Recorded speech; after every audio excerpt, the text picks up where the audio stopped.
Alô? Todo mundo está ouvindo aí? Alto e claro? Nós vamos começar a palestra aqui com o professor Teotônio dos Santos e dizer que é uma imensa honra, não só para a cadeira de jornalismo econômico, pela qual eu sou responsável, como para o programa do curso, trazer uma pessoa do nível, do gabarito do Teotônio, não só pelo que ele produz, já produziu e continuará produzindo, mas pela trajetória.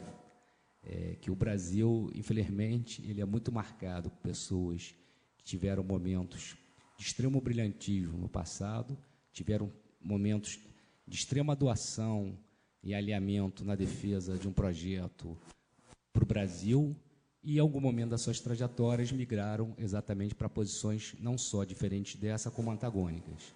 Então, é muito importante para a gente ter uma pessoa que, no passado, teve uma influência fundamental. A gente mencionou em sala de aula, existe uma curiosidade dos alunos sobre a questão da teoria da dependência, e que, entre vários outros títulos e funções, ele hoje coordena a cátedra da Unesco, que é o setor da ONU voltado para a cultura, e que está aqui no programa da UERJ, no Instituto de Fundação Humana e Tecnológicas. E ele também é professor, pesquisador, visitante nacional sênior, também do programa da UERJ.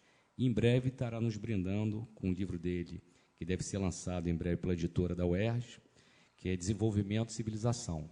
E eu vou deixar o cargo dele, se ele mencionar novas funções, novos aspectos do currículo dele que ele entenda como relevante, mas eu queria deixar um lembrete aqui.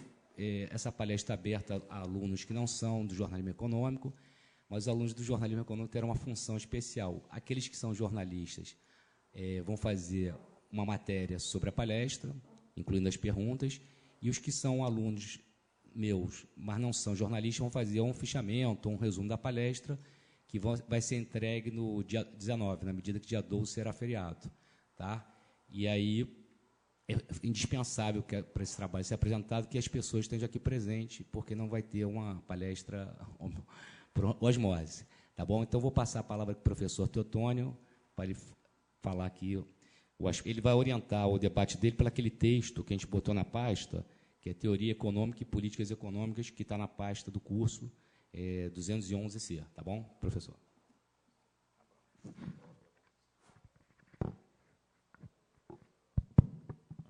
Alô? Tá bom. Bom, boa tarde. Boa manhã. Estamos ainda de manhã. Bom dia. Bom, nós vamos ter um período aqui razoável para ter uma conversa relativamente aprofundada em torno de alguns temas, mas, sobretudo, quero que, como a referência principal que eu propus foi exatamente o artigo sobre teoria econômica e política econômica, que é um artigo que está muito voltado para a conjuntura atual, mas também levantando algumas questões mais amplas. Para trocar? Alô? Tá bom. Questões mais amplas, de ordem, inclusive, teórica, etc. E eu gostaria de fazer também algumas referências à minha visão do jornalismo econômico, que é o tema de vocês, né? porque tenho bastante experiência nesse campo e gostaria muito que comunicar com vocês e discutir com vocês que vão trabalhar nessa área. Não? Agora, isso aqui não está o Samsung aqui, que é o meu. Onde é que está o meu aqui? Esse aqui, esse não é meu, não. Esse aqui não é meu. Cadê? Não. Ela talvez... Cadê ela?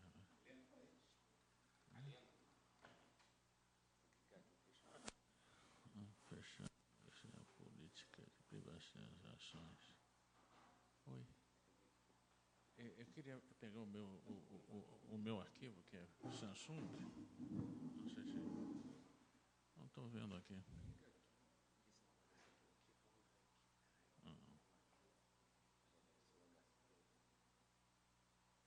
Ah, tá.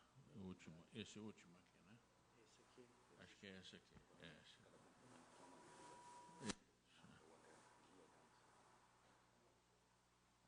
Bom, tá bom. Agora eu vou ver se eu tenho aqui. Isso que eu estou pensando aqui, eu acho que está... Peraí, mas que confusão na minha cabeça. Textos para o livro sobre o... Peraí, deixa eu ver. Disciplina PFH edital, PP, pressuposto visitante de conferência, orientador, programação de estudos, acho que está aqui dentro disso aqui. Curso Capitalismo de Estado, com possibilidades. Eu creio que está com o nome de notas sobre 20 anos de economia brasileira. Meu Deus, é que é RSTUV, tem não. Eu sempre me perco, porque é tanta coisa. Técnica, crise econômica, notas sobre a concentração econômica.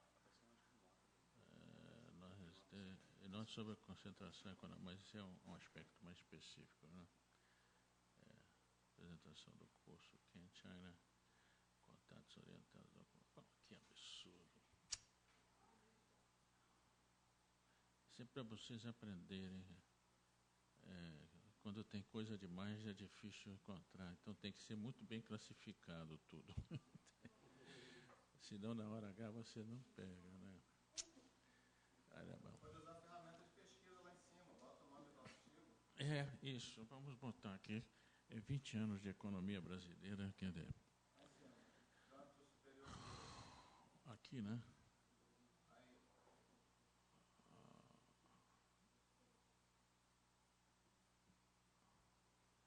Aqui vai entrar. 20 anos de economia.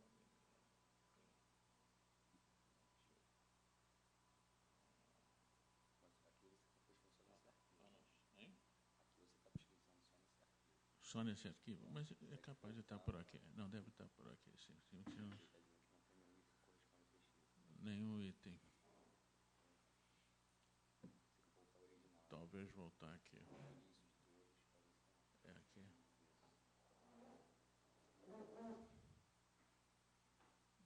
Top disciplina. Atenção, conferência. Voltar mais um, né?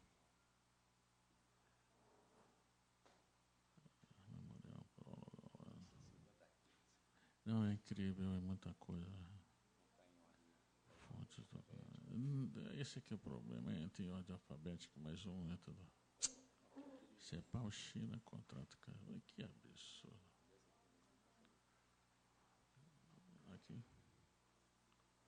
Opa, desci demais. Nossa Senhora, eu tenho horror desse negocinho aqui. Debate pela pasta compacto ou tem arquivo? Você sabe que tem pasta compacto ou arquivo? Não, mas esse não, esse porque é mais... Esse tem pasta em arquivo e vai vir na ordem. Desce mais. Econômico, education. É que eu acho que botar 20 anos, né, cara? Ele botou a coisa aqui. Quem faz isso é meu rapaz que trabalha comigo. PQR, STU, Bom, vamos lá. 20 RSTUV. Nada. 20 anos. Bom, eu vou dar os dados aqui. Eu tenho os dados aqui. Desculpem, gente, porque, infelizmente, não foi bem preparado isso.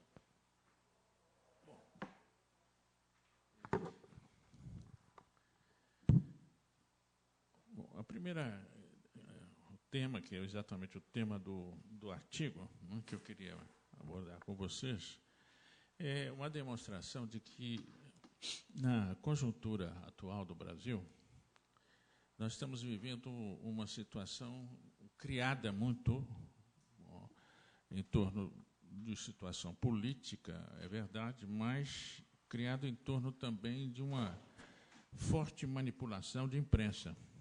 Há, nesse momento, uma tentativa de apresentar o Brasil como uma situação econômica muito desesperadora,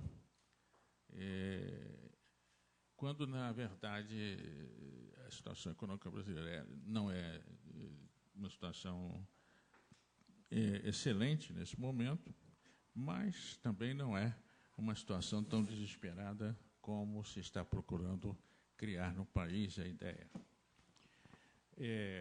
Nós podemos entender isso muito claramente quando nós vemos que o Brasil, nesse momento, tem um excedente financeiro muito grande em dólar. Nós temos reservas em dólares em torno de 360 bilhões de dólares, que é uma acumulação de reserva. Talvez estejamos em quarto ou quinto lugar no mundo, nesse momento, em disponibilidade de reservas. O que, do ponto de vista financeiro, né, indica uma situação bastante razoável, sem, digamos, Tomemos, por exemplo, o caso que agora o Fernando Henrique disse que agora a ameaça do Lula, a ameaça da Dilma, né, que seria o contrário da que chamava a ameaça do período do Fernando Henrique. Que deixou para o governo Lula uma situação extremamente grave. Por exemplo, nessa questão muito chave para economias como a nossa, que dependem muito do comércio exterior, etc., e quando entrou o Lula, ele teve que assinar um documento, antes com o Fernando Henrique, de que cumpriria o pagamento da dívida que o Brasil tinha com o FMI, Banco Mundial. E também participava nisso o BID, etc., porque foi uma congregação de várias instituições, até o Tesouro dos Estados Unidos entrou para cobrir a situação do Brasil, porque o Brasil estava sem nenhum recurso nesse momento, e zerado, zero dólar, e uma dívida muito ampla, de 30 e tantos bilhões de dólares, que não podia pagar. Então, o presidente Clinton fez uma gestão e conseguiu um apoio de 35 bilhões de dólares para o Brasil. Então, em vez de ter 350 bilhões de dólares, como nós temos de reserva neste momento, o governo tinha menos 35 bilhões de dólares. Então, uma dívida de 35 bilhões de dólares que ele não tinha como pagar.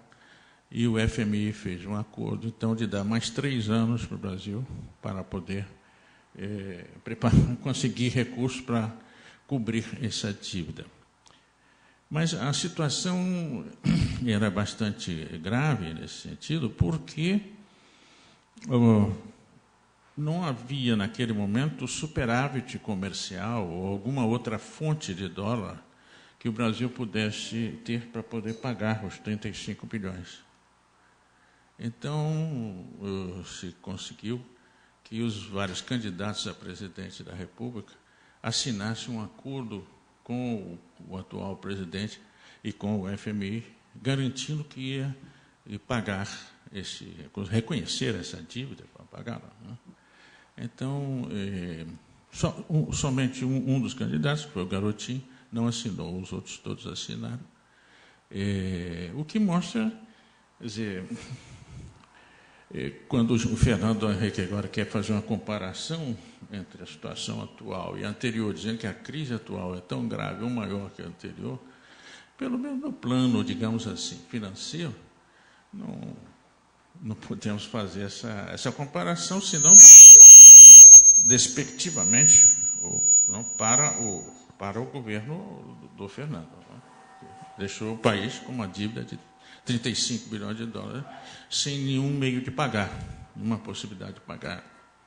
Nós estamos exportando, nesse momento, uns 50 e poucos bilhões de dólares, que era uma exportação. Quer dizer, nós tínhamos uma exportação relativamente pequena para um país como o Brasil, uns 50 bilhões de dólares, e gastávamos, tínhamos importações de 60 e pouco. Nós estamos com um déficit comercial com o exterior que girava entre 15 e 20 bilhões de dólares, mais ou menos.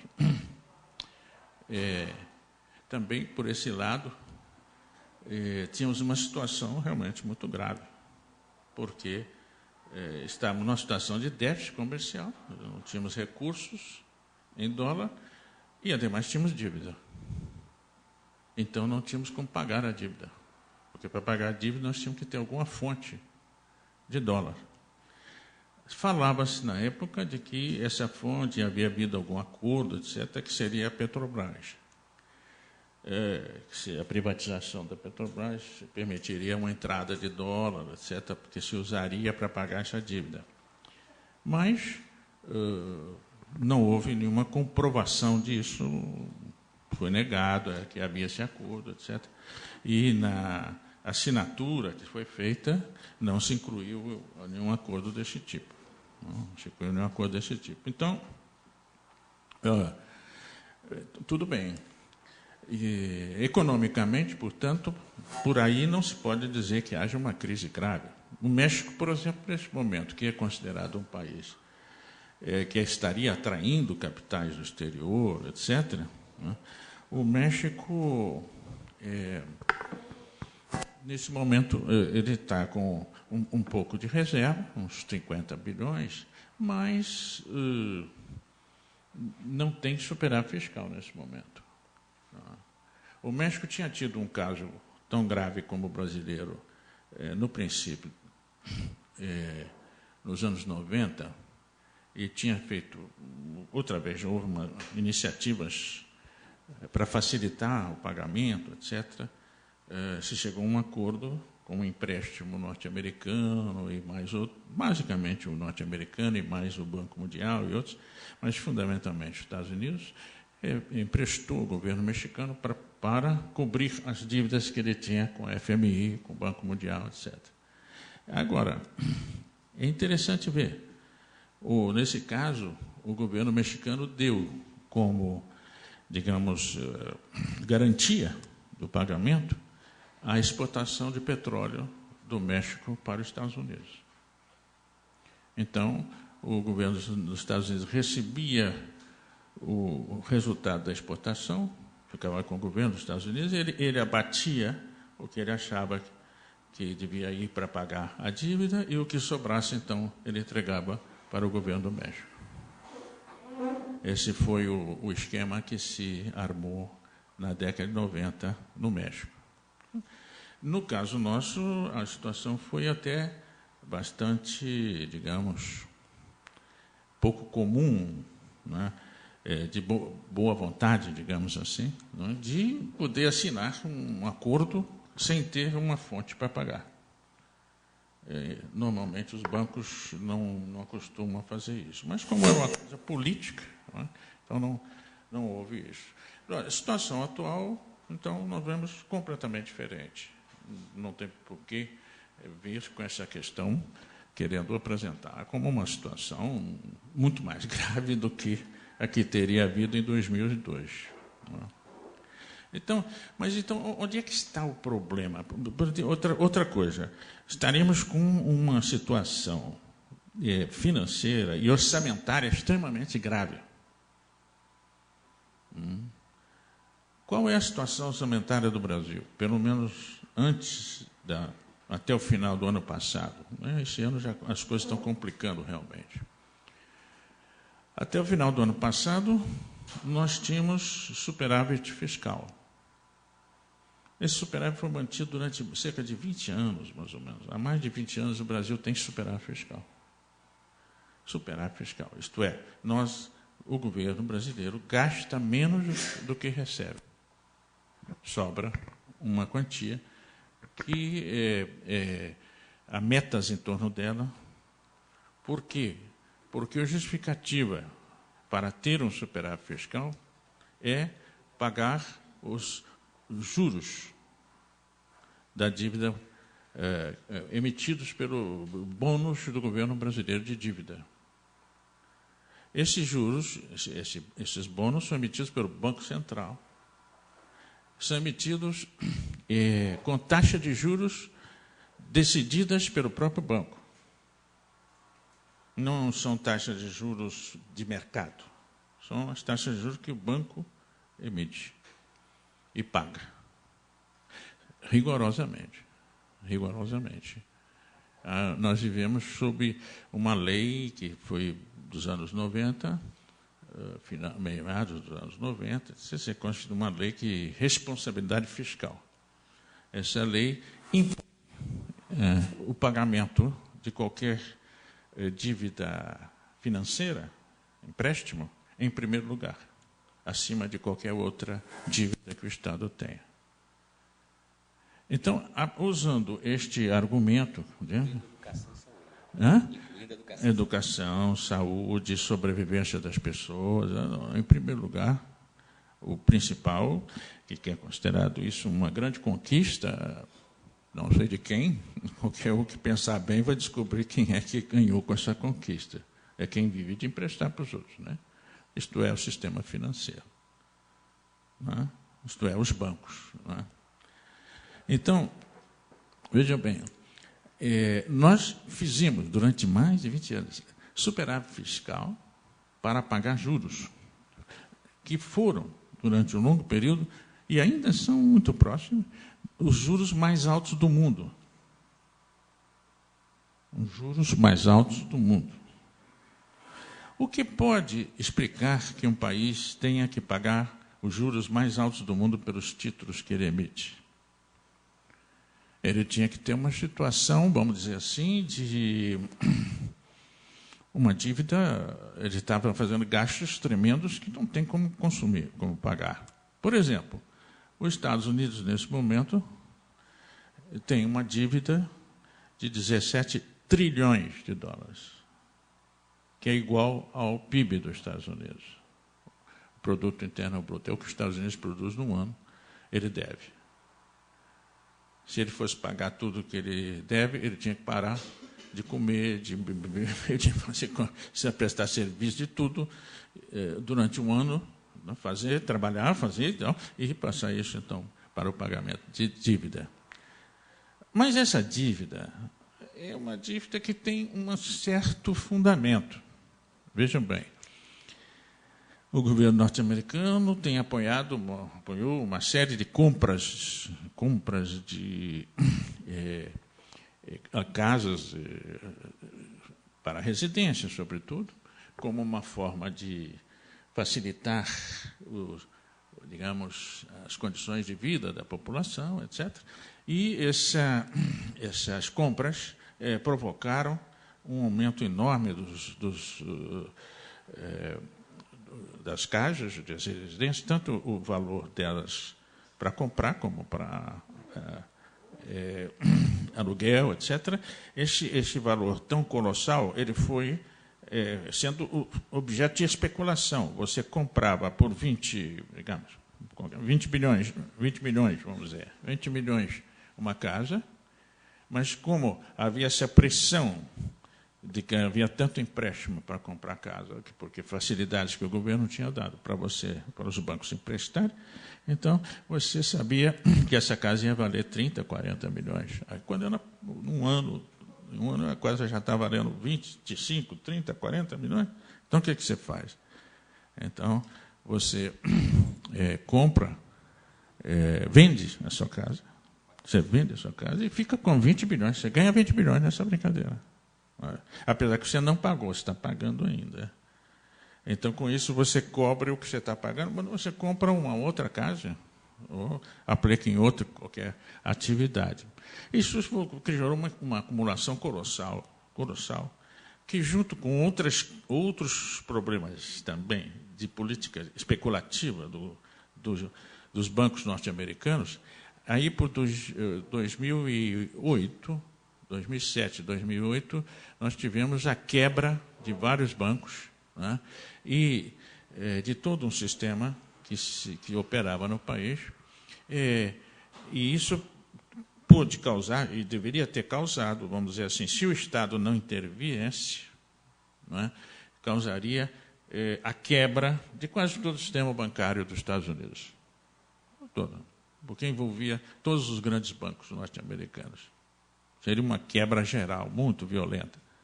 Então, o governo norte-americano retirou recursos, quer dizer, recursos, nesse caso, ele não tinha, mas ele criou recursos pela via de criar dívidas. O governo vendeu bônus de dívida dele, para passar esses recursos para os bancos, para que os bancos pudessem sobreviver durante essa crise.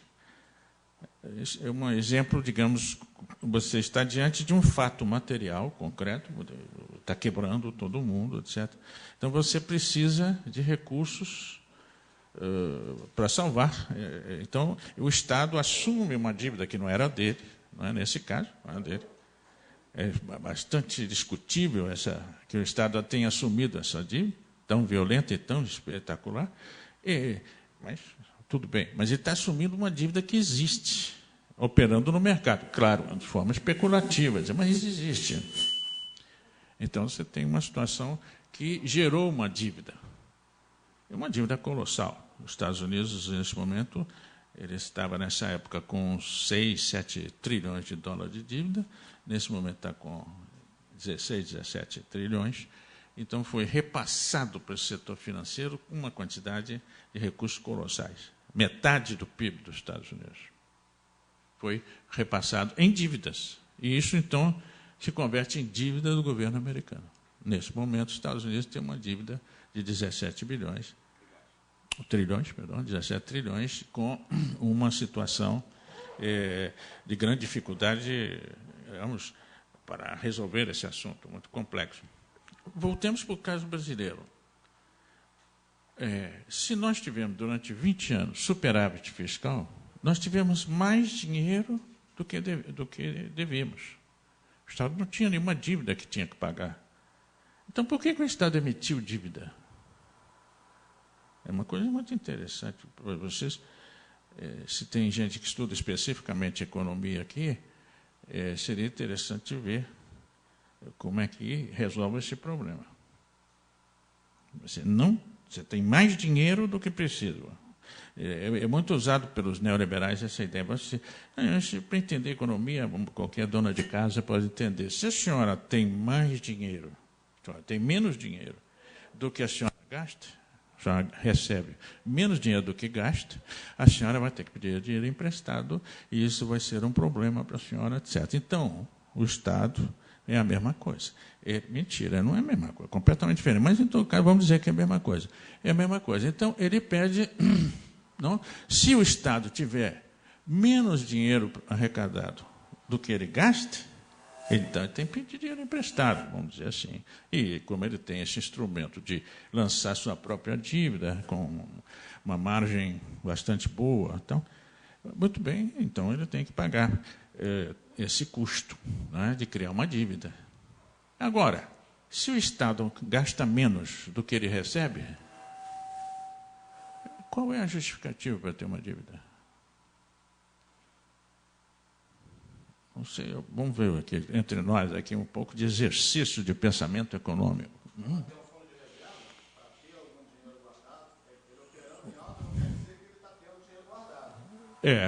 Isso seria uma boa solução, uma boa referência. Mas veja bem, isso ocorreu, por exemplo, na década de 70, né? O Delfim explicou isso, eu tenho até um artigo da época criticando ele. E simplesmente dizia, no exterior, né, porque no Brasil não foi publicado, evidentemente, foi publicado em vários jornais do mundo inteiro, em várias línguas, mas no Brasil não. Ele dizia o seguinte, isso, ó, nós temos dinheiro sobrando no mundo, estão querendo emprestar para nós.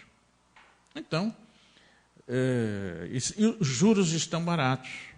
Também tinha que dar uma justificação para esse lado. Os juros estão baratos. Então, vamos pegar o dinheiro. Ah, doutor, mas depois. Por quê? Para quê? Porque aí eu faço reservas. Ah, interessante. Então, agora nós vamos ter reserva.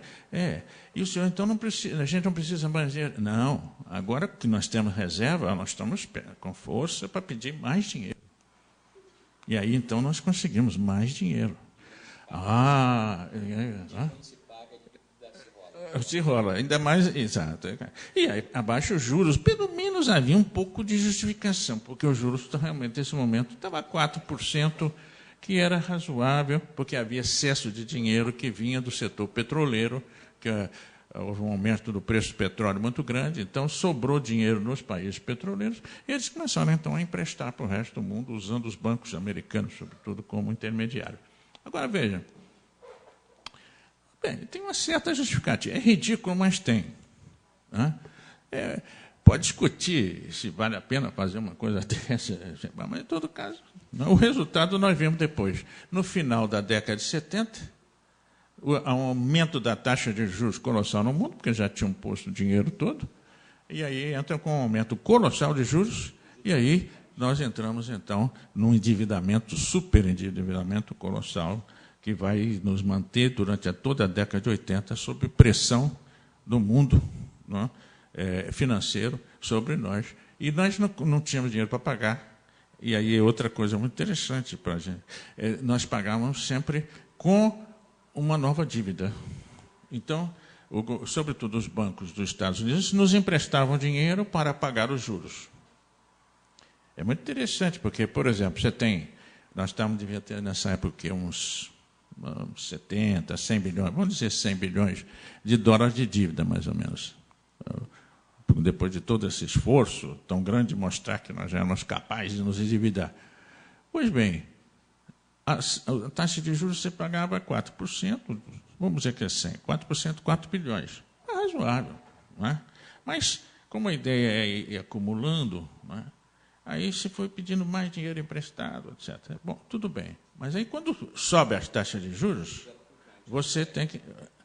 É flutuante, com a ideia de que você pode até aproveitar, porque pode baixar os juros e tal.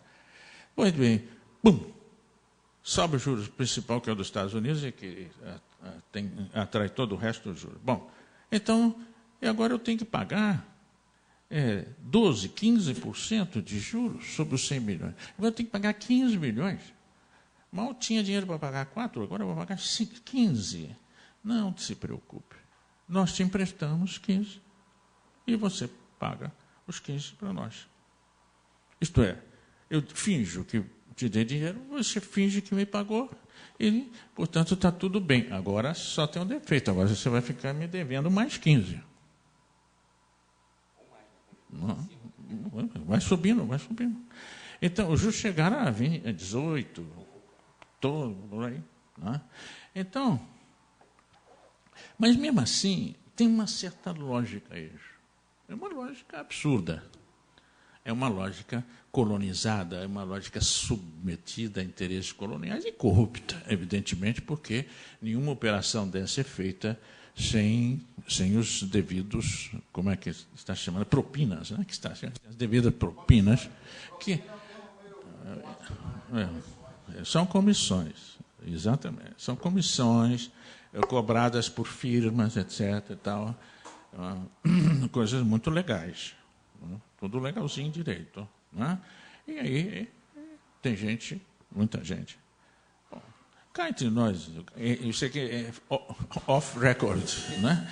Quando eu estava dirigindo a fundação do Serviço Público aqui do Rio, me apareceram dois tipos, né, lá, que vinham da parte do Delfim. Nós estávamos em 80 e poucos, ele ainda estava com influência forte no Estado. Mas, sim, para trazer um empréstimo da Unesco para nós. Um empréstimo da Unesco? Sim, mas a Unesco não faz empréstimo, não, mas é um arranjo que nós conseguimos com a Unesco e tal. Bom, é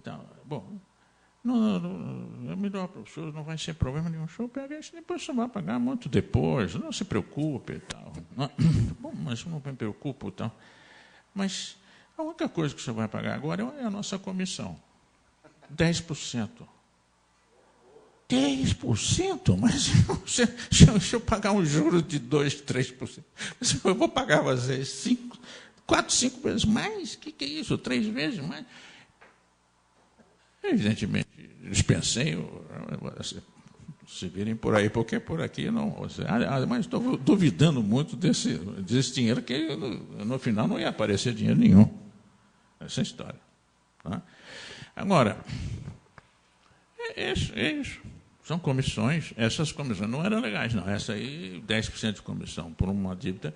Eles conseguiram elevar muito. Conseguiram elevar muito as comissões em torno de 5%. Porque tratava-se, segundo tecnicamente se colocava, não é, como muito difícil conseguir um empréstimo da parte dos países como os nossos, que estavam numa situação financeira tão difícil. Portanto, aumentava a nossa dificuldade de obter empréstimo. Portanto, era normal que nós pagássemos uma comissão mais alta para conseguir o empréstimo. Então, as comissões foram se elevando bastante e, portanto, muita gente estava ganhando dinheiro com isso. Muito dinheiro. Bom, vamos voltar para o nosso caso. Nós não tínhamos dívida. Nós tínhamos superávit. Sobrava dinheiro. Então, por que fazer a dívida? Então, para criar umas reservas. Mas, olha, nós tínhamos reservas em dólar relativamente altas. Né? E a dívida do Estado brasileiro bastante baixa, porque conseguiu-se fazer dívida mesmo nessa situação, emitindo títulos, etc., que sem precisar, na verdade, sem precisar. Né? Então, nós chegamos a isso, por exemplo, nós tínhamos, quando o Itamar saiu do governo, nós tínhamos 54 bilhões de dólares de dívida. E tínhamos, 54 bilhões de dólares de dívida, o Estado brasileiro. E no final do governo do Fernando Henrique, 8 anos depois, nós tínhamos 850 bilhões de dólares de dívida. E a nossa dívida foi aumentada 15 vezes, 16 vezes. Não, porque o dólar real era igual. Nessa época era igual. Então, depois até 99, até 99, porque daí 2000, 2001, 2002 se abriu o dólar para o mercado, e aí então saltamos de 1,2, 1,4 para 4 reais por dólar. Então, qual a explicação que se pode dar para isso? Aí vinha outras explicações. Uma delas era, nós precisamos de dinheiro do exterior. Então, nós temos que elevar a nossa taxa de juros para atrair capitais de fora e lançar títulos, então, para atrair esse capital. Então, a ideia era essa aqui. Nós precisávamos, mas não precisávamos. Nós tínhamos a balança comercial nossa com o exterior era positiva. Nós exportávamos mais do que importávamos. Mas durante o governo do Fernando Henrique, realmente, com isso de manter a moeda valorizada, que não se desvalorizava, uma moeda rígida, né, administrada pelo Estado, é o Estado que definia. É engraçado, porque tudo isso se fazia em nome do livre mercado. Uma coisa muito esquisita. É muito interessante pensar bem nisso, porque a culpa é de vocês, hein? Porque vocês é que falavam essas coisas para os outros e as pessoas acreditavam. Saía na imprensa todo dia, né? Livre mercado e tal. Mas Mas então por que é contra? Mas não, porque senão a inflação. Ah, bom, então para não ter inflação não tem livre mercado. Não, mas é que por uma situação excepcional, por causa das maldades que fizeram antes, etc. Enfim. Mas continuou. E continuou por muitos anos, até 99. Então, o que passou? As nossas exportações caíram. E aí, sim, nós começamos a ter um déficit comercial. Passamos a importar mais. E, ademais, tendo uma moeda forte, você tende a comprar mais. E, ademais, o preço do que você compra, os produtos que você importa é mais barato do que os produtos produzidos no país. Então, você vai ter uma preferência muito grande a importar, a pagar produtos do exterior. Né? A moeda sobrevalorada. E depois tem mais uma coisa que agora estava acontecendo também, né? Com a sobrevalorização do real. Agora, eles se criou uma situação de as pessoas gastarem no exterior, que é muito mais barato você comprar qualquer coisa no exterior, as viagens para o exterior são mais baratas que no país, etc. Então, você tem realmente, nós estávamos com uns 20 bilhões de dólares de saída, agora estamos por aí também, 20 e tantos, 30 e tantos bilhões. Todo mundo queria gastar no exterior, evidentemente. Uma questão de aproveitar, se sua moeda está forte. Não é? Então, com isso, realmente começou a surgir um problema de que nós estávamos com um déficit de dólares. Nós precisávamos de dólares. E como resolver esse problema? Atraindo capitais do exterior. Como atrair capitais do exterior? Com juros altos. Então, nós vamos pagar juros altos para atrair capitais do exterior. Não faz a conta da consequência disso. Qual é a consequência disso? O capital vai entrar, vai receber juros altíssimos e depois vai mandar de volta multiplicado. Exatamente. Nós chegamos ao cúmulo de pagar 50% de juros por ano. Eu me lembro uma palestra que eu estava dando em Berlim, e um alemão levanta e disse: professor, o senhor pode ser oposição no seu país, tudo bem, para fazer críticas do governo, mas o senhor não pode vir aqui nos dizer uma coisa que não pode existir. O senhor não vê que não pode existir um juros de 50% por ano? Não pode existir isso. Isso é uma coisa absurda. Eu também acho. Estou totalmente de acordo com o senhor, mas acontece que o senhor vai receber 50%. Não, então é porque vocês estão com uma moeda desvalorizadíssima em dólar? Não, senhor, o dólar aqui está. Um dólar, R$1, e depois o senhor tem 50% de juros, o senhor pega esses 50%, converte em dólar, então o senhor inverteu $1.000 e no fim do ano o senhor tem $1.500. $1.500. Impossível. Então eu estou com uma inflação colossal. Não, a inflação está mais ou menos em 6 e pouco por cento. Né? Mas o senhor não tem problema, porque o senhor está investindo em dólar, o senhor vai receber em dólar também. Os juros é sobre o dólar. O senhor vai receber sobre o dólar. Senhor, desculpa, mas não pode existir nada disso. O senhor está falando coisas absurdas aqui. Não pode ser. Isso não pode existir. Mas acontece como existe. Pega o dinheiro do senhor e investe lá, que o senhor vai ter um dos melhores negócios da sua vida. Não é? Uma taxa de juros de 4%, 3%, isso é uma taxa de juros alta. Os teóricos mais importantes, neoliberais, da corrente deles, que analisam o mercado como um fenômeno de equilíbrio, etc., a posição deles, um dos principais deles foi prêmio Nobel, ele faz uma análise e diz: bom, a taxa de juros é um instrumento para quê? Para você gerar poupança e investir. Não é? Pois bem, mas veja bem, você não pode pagar para a pessoa investir mais do que o país cresce. Portanto, o crescimento determina a taxa de juros. Então, a sua taxa de juros nunca pode alcançar a sua taxa de crescimento. Porque se alcançar a taxa de crescimento, não é juros mais. É transferência, simplesmente, do que o país produziu e transferir, então, para os que são donos do capital, os que estão investindo, poupando. E isso, portanto, não gera crescimento, mas não gera nenhuma vantagem para isso, não tem desenvolvimento, não tem nada. Esse seria o Samuelson, por acaso? Não era o Samuelson, não. Ele é francês. Eu não vou me lembrar do nome dele, mas depois eu passo para você, para passar para ele aí o nome.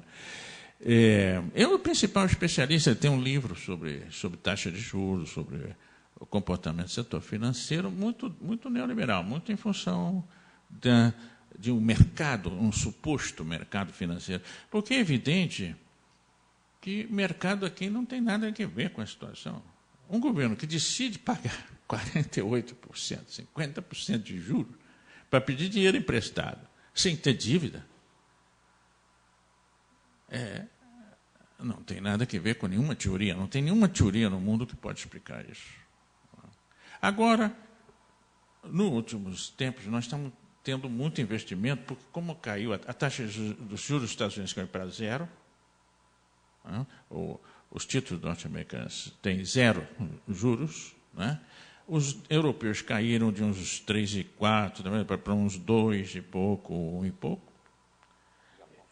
Japão está em zero também. Então, claro, a tendência a investir no Brasil aumentou muito. E, portanto, nós não tínhamos problema de atrair capital, nós temos problema de atrair.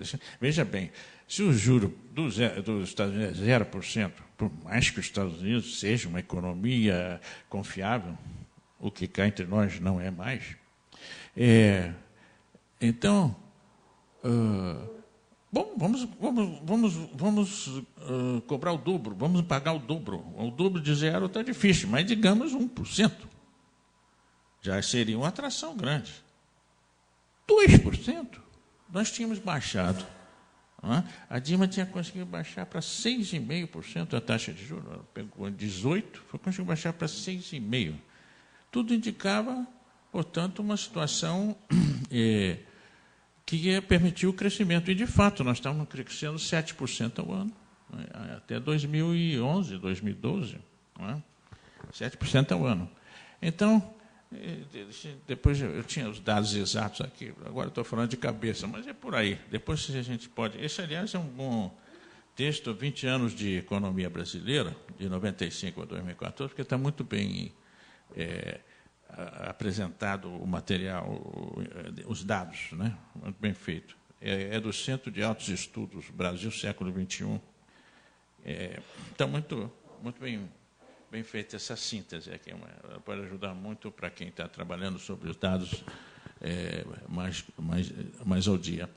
Mas veja bem, aí você diz, bom, está bem, está entrando demais, não dá para explicar que eu vou aumentar a taxa de juros para atrair mais, mas já está atraindo muito.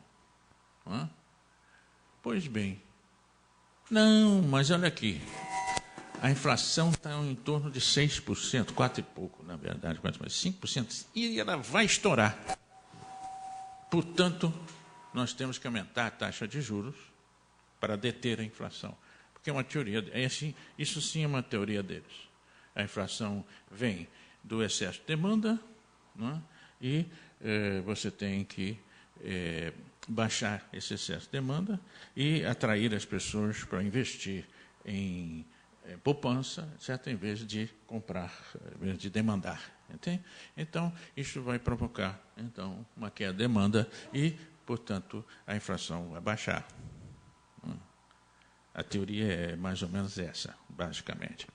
Muito discutível, mas vejam bem, agora a explicação é essa. Bom, nós não temos dívida. Não temos razão nenhuma de pedir dinheiro. Por dívida não temos. Então não tem gente falar, olha, vamos comprar um navio, tal, isso vai custar muito para o Brasil, então o governo vai emitir bônus de dívida para poder pagar o navio. Não tem nada. Né? O governo estava o superávit fiscal tinha baixado para 3 e pouco por cento. 3 e pouco por cento, e tinha sido 6, 7% antes. Então, tinha chegado até mais. Bom, mas o que importa aqui é o seguinte: a razão pela qual o Brasil aumentou a sua taxa de juros foi deter a inflação. Resultado de uma teoria econômica, não de nenhuma necessidade. Não. Então, em nome de uma teoria econômica, muito contestada, agora mesmo o Stiglitz escreveu um artigo brutal contra esse aumento de taxa de juros e toda essa teoria, né? Porque tem um grupo nos Estados Unidos pressionando para o governo americano aumentar a taxa de juros. É um grupo lá, forçando muito isso. E o governo americano, quer dizer, o banco responsável pelo que nós chamamos de Banco Central aqui, que é um fundo de reserva que se opera como um banco central, a taxa de juros deles é 0. E continua 0. Eles anunciam sempre que vai aumentar para 4% para tentar atrair capital para os Estados Unidos. Os que acreditam, que não são muitos, hein, entre nós, mas quem acredita faz. E depois perde porque não há aumento de 4%. O Brasil, inclusive, usou aqui, e na América Latina está se usando muito, como argumento para a necessidade de aumentar a taxa de juros na região, que os Estados Unidos vão aumentar a taxa de juros. Já tem 4 anos que ele anuncia que vai aumentar e não aumenta. Papel da imprensa, outra vez, porque isso vai para a imprensa, ninguém contesta, fica por isso mesmo. Agora, realmente, o Stiglitz escreveu um artigo, isso passa da conta, isso não tem nada a ver com nenhuma teoria econômica, isso é negociata com os bancos. O Paul Krugman escreveu um artigo, até que saiu no grupo. Passou?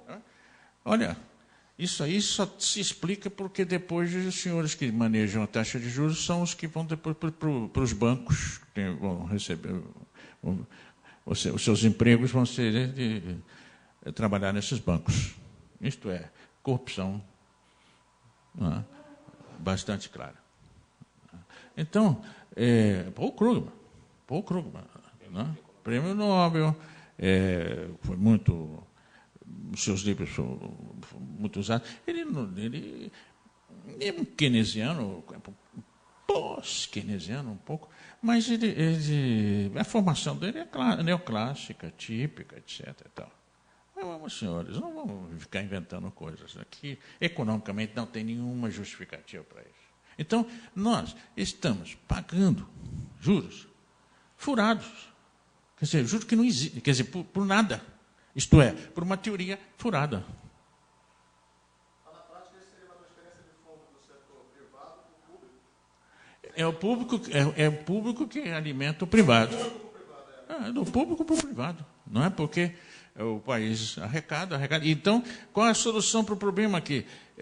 Para atender uma taxa de juros tão alta, então você está pagando 14% de juros sobre uma dívida que equivale mais ou menos a metade do nosso PIB, a metade do PIB. Quer dizer, quando você aumenta a taxa de juros de 1%, você aumentou 0,5% do PIB. O Estado tem que pagar. E, portanto, ele tem que fazer um superávit fiscal de pelo menos 0,5% do PIB. E tinha sido baixado para 1,5%, 2%, aí que eles começaram a gritar e tal.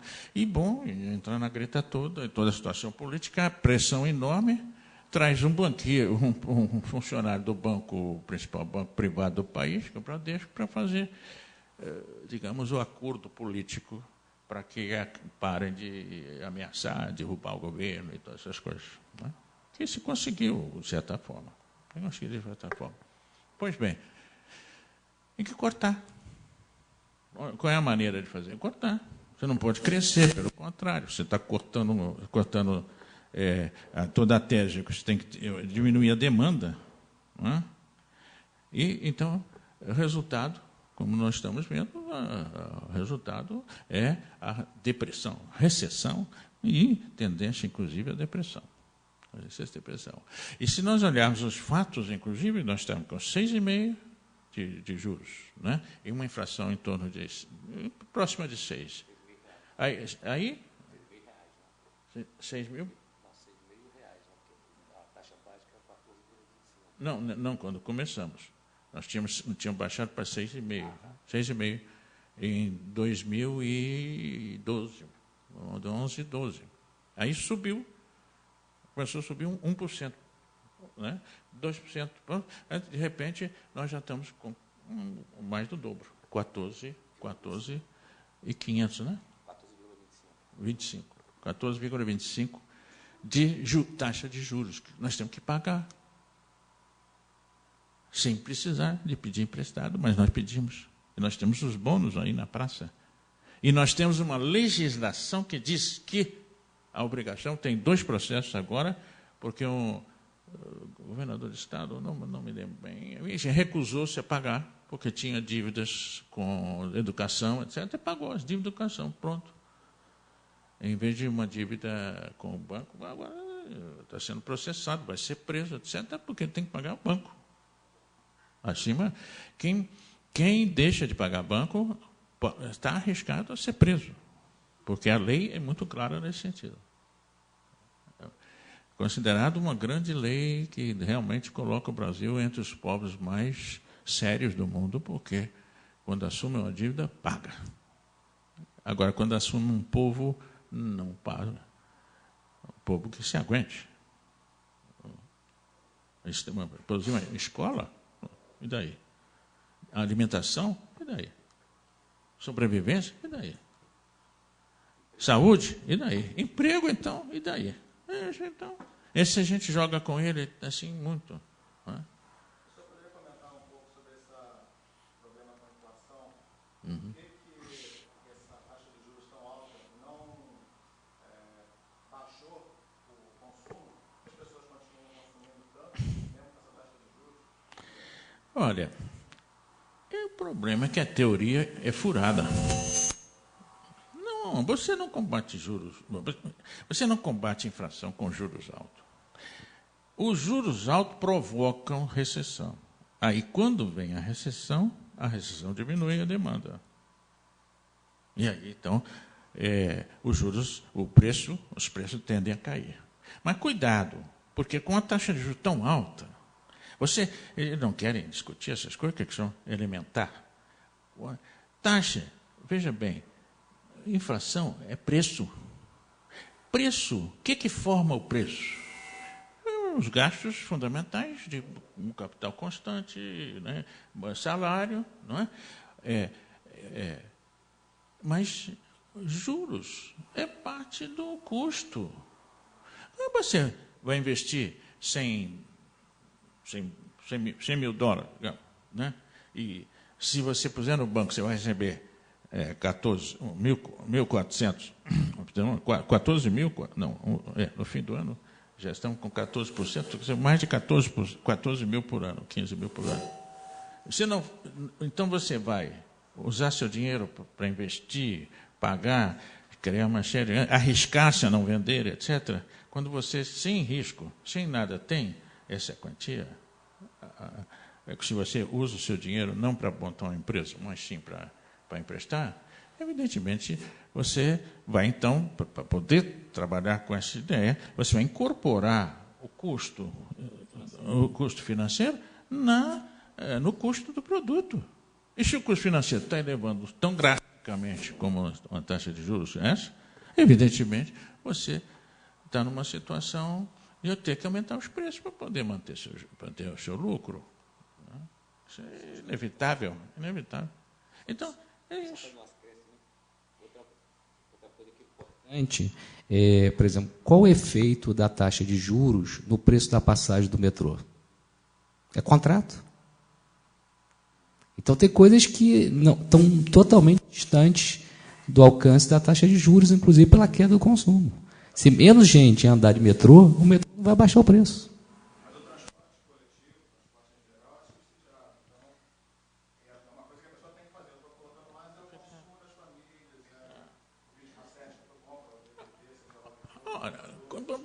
quando a recessão começa, e nós já estamos entrando nela, né? Na recessão, vai diminuir, mas enquanto todo esse período em que não tinha chegado a recessão ainda, que foram 4 anos, em todos os períodos aumentou a inflação.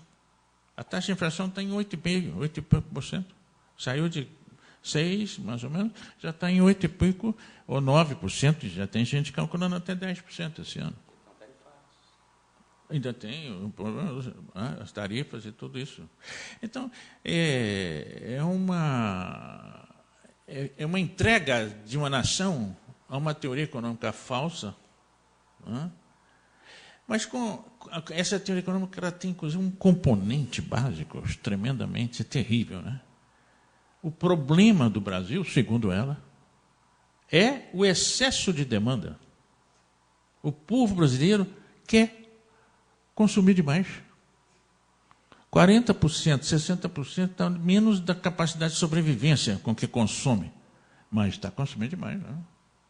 Então, faz parte dessa afirmação geral. Né? O problema do Brasil é excesso de demanda. Não deve incluir o 1% que tem 40%, 50% da renda do país, porque eles são a fonte do investimento. Então, eles têm que ter um tratamento especial. Eles não são propriamente consumidores, eles são investidores. E isso justifica, então, que nós não o tratemos como excessiva demanda. Faça seus casamentos em Paris, ou não sei, agora estão fazendo umas ilhas, etc. Façam, enfim, comprem 2, 3 aviões, não só um privado. Mas, enfim, isso é normal, porque isso faz parte do investimento, faz parte da sua função de investir. Não é? Então, isso não entra. A teoria não trabalha sobre esse especial tipo, não é? E quando chega no governo, mas o governo vai baixar? Não, porque exatamente ele precisa mais recursos para poder pagar os juros. Então, o que seja a tarifa do governo não vai ser baixado. A tendência, pelo contrário, é subir. Para, inclusive, a grande briga com a Petrobras, porque o preço da Petrobras estava inferior ao preço mundial. Depois até o preço mundial caiu e ficou mais ou menos igual. Mas durante o período longo, não, mas a Petrobras é uma empresa, ela tem que ganhar, etc. Ela não pode... do ponto de vista do Estado, inclusive, veja bem, do ponto de vista do Estado, não existe déficit. Existe superávit, existe lucro, só que é muito baixo. O que faz com que os proprietários privados de ações da empresa vão deixar de comprar, ou as ações vão perder de preço, etc, etc. Mas, digamos, como gasto do Estado, na verdade, não é problema. Né? Porque o Estado não está gastando nada, ele está recebendo menos, não está gastando. Não pode botar isso em gasto. Mas bota. Não pode, mas bota. Porque poderia ganhar mais. Então, se não está ganhando mais, em fazendo uma concessão absurda, porque está contra as leis do mercado, aumentar a taxa de juros num país que não deve, e está pedindo dinheiro, e paga a taxa de juros das mais altas do mundo, é mercado? Que mercado funciona assim? Você não precisa de vender. Bota para vender. E está disposto a pagar. E você mesmo determina quanto você vai pagar. E você paga a maior taxa dos juros do mundo. E isso é mercado? Que mercado é esse? Mas, na teoria, não. A teoria não. Então, cá entre nós, se trata de uma grande farsa. Eu sou obrigado a concordar com o Krugman e com o Stiglitz. Porque eu falo isso há muitos anos. E provo e mostro. Isso é farsa. E não vem dizer que isso é teoria econômica, não. O meu livro sobre do terror à esperança, que é uma análise do auge e decadência do neoliberalismo, isso aqui não é uma teoria, isso aqui é uma grande farsa, montada com apoio dos meios de comunicação, evidentemente, porque ninguém, se você for fazer uma denúncia dessa, te corto. Tenho suficiente experiência, porque agora nem me chamam mais. as poucas vezes que começaram a me chamar e tal, não gostaram e tiveram que cortar. Então, veja bem, se você disser isso, você está atacando todos os financiadores das empresas de comunicação. Porque todos eles querem acreditar nessas teorias, porque isso está enchendo de dinheiro. Ano passado, o setor financeiro teve um lucro de 28% na crise do ano passado. Desse ano, então, é possível de aumentar ainda. Agora que a recessão começa, aí a coisa vai ficando complicada. Aí sim começa a haver necessidade de tomar algumas medidas para impedir concentrações tão grandes de recursos, de formações de mercado, deformações de mercado tão gigantescas, né? Mas tudo isso é um mundo do grande capital, não é? E é um mundo de um Estado, de um capitalismo de Estado que serve ao grande capital massivamente. Massivamente. Nesse livro, por exemplo, eu tenho um capítulo que é voltado, por exemplo, ao aumento do gasto público, né, no século XX, no auge no começo do século XX, nós tínhamos vivido no mundo liberal, teoricamente. E nos anos 30 é que começou as restrições, porque a crise de 29 não tinha jeito de solucionar sem alguma forte intervenção do Estado a favor da demanda, da verdadeira demanda, né? A favor da demanda, para poder permitir que a economia voltasse a crescer. Né? E uma demanda, inclusive, que gerasse emprego. Né? Gerasse emprego. E por isso o Estado, sobretudo nos Estados Unidos, foi muito ativo, mas, na verdade, a melhor coisa para recuperar que eles tiveram foi guerra. Acabaram com o desemprego na guerra, né? Porque as pessoas foram chamadas a trabalhar quase de graça, porque recebia só o mínimo para sobreviver, que é normalmente o que recebiam os convocados. Hoje não pode mais convocar, isso é uma resolução dos últimos 10 anos, né, mais ou menos. Nós temos hoje, os Estados Unidos hoje tem um exército de profissionais, né? Profissionais. Também chamado, como é que chama mesmo? Né? Tem um nome especial para isso. Mercenários. Mercenários. Um nome carregado de elementos negativos, né? Você tem um exército de mercenários. Né? E, ademais, muito interessante, dentro do contexto liberal, eles são, em geral, convocados por empresas. E são as empresas que pagam para ele, ou o governo paga para a empresa paga para ele.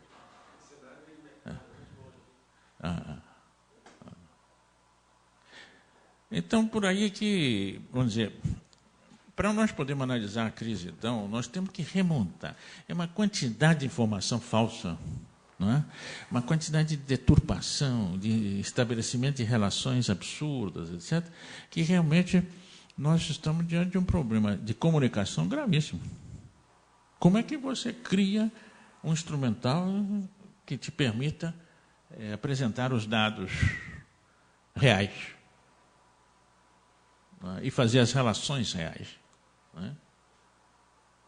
Porque todos os dias nós recebemos a notícia de que precisamos cortar mais gasto, né, para aumentar o superávit, para poder pagar essa taxa de juros, que ela é muito alta. 14%, 7 e tantos por cento, 8% do PIB.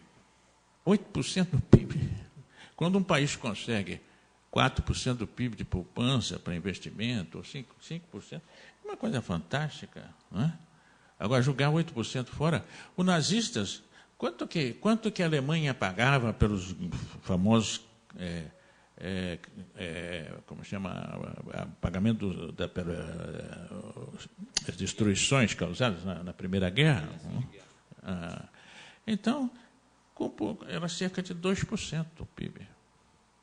E o movimento nazista se levantou sobre essa questão. Como convenceu a sociedade de que 2% do PIB era uma humilhação absurda e, ademais, era a causa da pobreza e da miséria, etc., que a crise de 29 mostrava ali. Então, é como agora que querem dizer que essa crise é resultado dos erros cometidos no período em que aumentou o gasto público para atender as necessidades bastante importantes da população. Né? E também tem o lado negativo aí, mas isso não é extra, isso era o que se cobrava em geral. Não houve aumento da taxa de comissões, das comissões que agora são propinas. As taxas de propina não aumentaram, não houve nenhum aumento normal. A taxa de propina que se cobrava, você vê, por exemplo, no caso de São Paulo, até hoje se cobra, né? O do metrô, 500 bilhões por ano.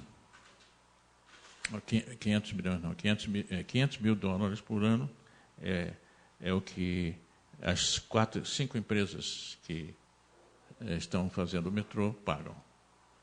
Não é nenhuma taxa tão baixa, né? Essa é uma taxa relativamente alta. E os outros casos que nós temos, o conhecimento, são pelo menos uns 6, 8 casos que não vão para frente de jeito nenhum. Né? Nenhum deles indica ser muito inferior ao que se cobrava nas operações.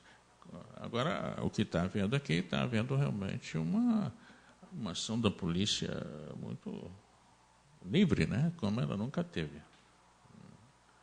Então, começa a aparecer... Né? Bom, mas não é causa. Né? Agora, por exemplo... Um tema que foi colocado na ordem do dia como grande problema de gasto público que estava impedindo o país e o povo brasileiro de ter suas necessidades atendidas. Né? Conseguiu-se agora uma diminuição aí dos bancos, dos ministérios, etc., e é equivalente mais ou menos ao que corresponde a 40 minutos do que recebe o setor financeiro em um ano.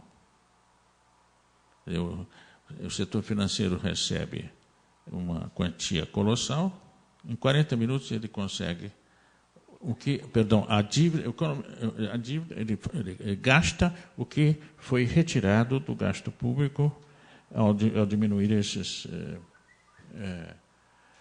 40 mais de 40 milhões, 40 segundos. 40 segundos.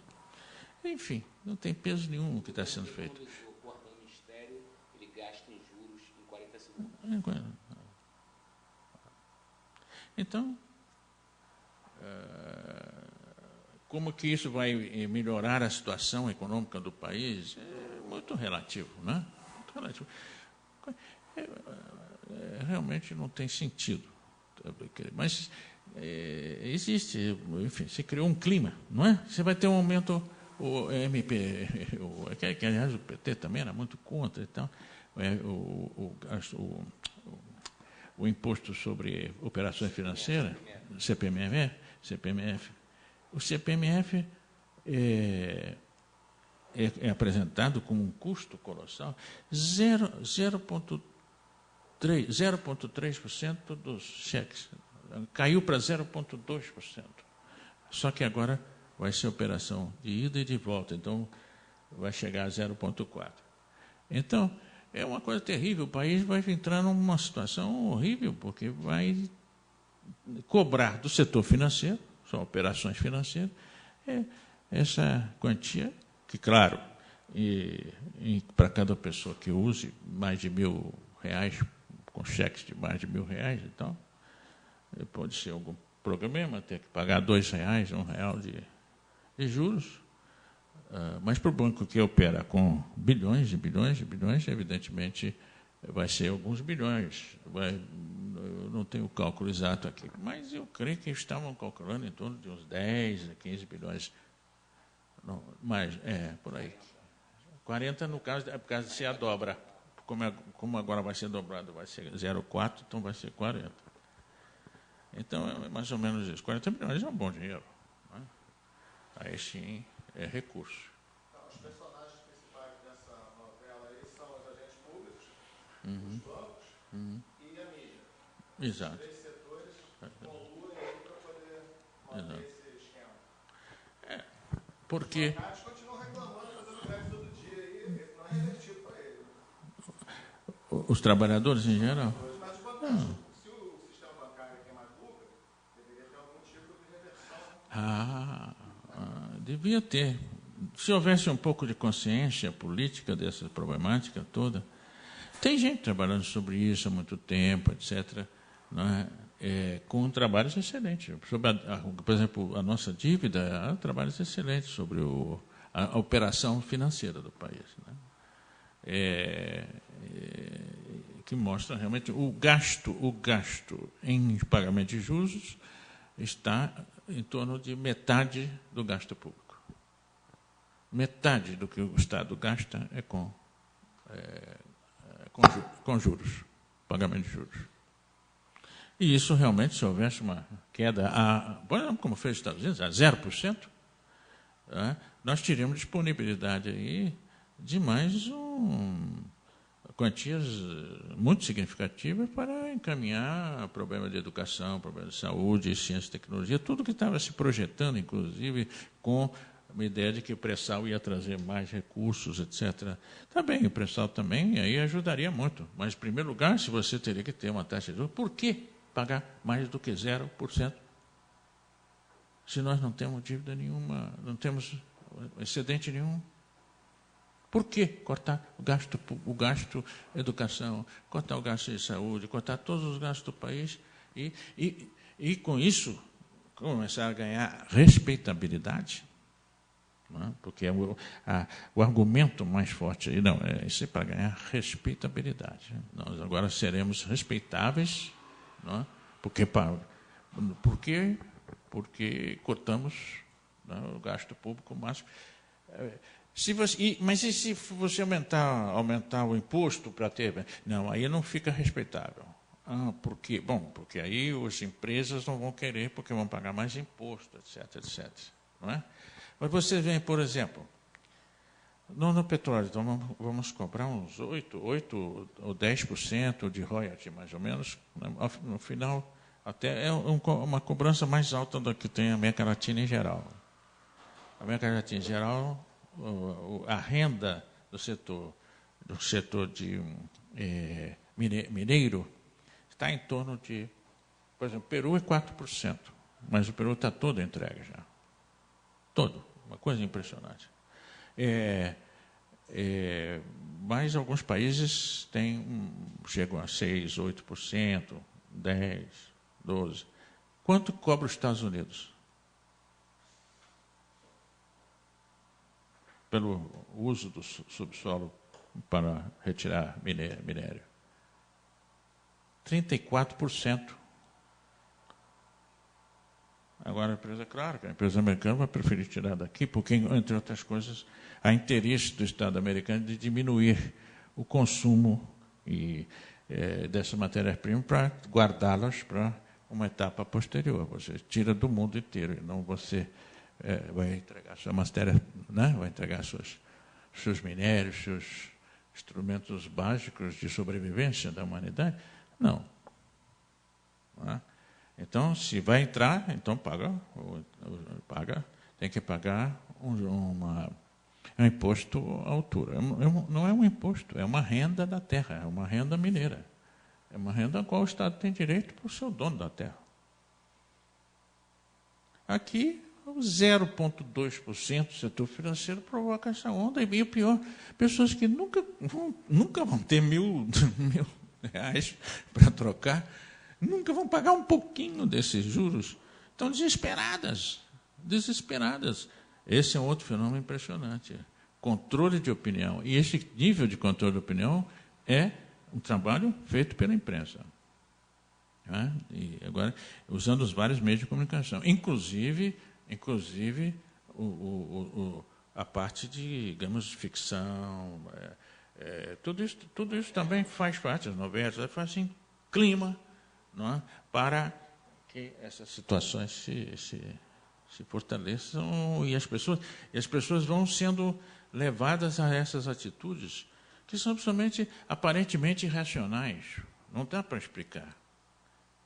Por que você odeia tanto tal pessoa, tal outro político? Que agora a moda é odiar a Dilma, né? Mas também já é odiar o Lula também.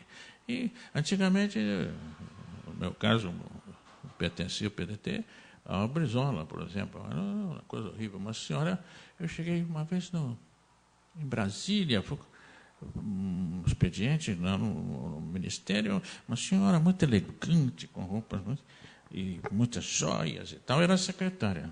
Aí, o senhor quer falar? Muito bem. Aí o senhor de onde vem? Vem do Rio. Ah, você vem do Rio de Janeiro? É? Que coisa horrível aqui. Temos que matar aquela população toda. A mulher matar aqui? Que é isso? Mas o estado psíquico dessa mulher, o estado emocional dela. Coisa impressionante. Isso não pode chegar a isso por uma coisa assim... Não, isso é motivado, preparado. E você vai jogando isso na cabeça. Não só na cabeça, na emoção das pessoas. Identifica com as coisas que você tem ódio pessoal e você vai criando então esse clima que é guerra psicológica. A guerra psicológica. Como você cria para o sujeito comprar?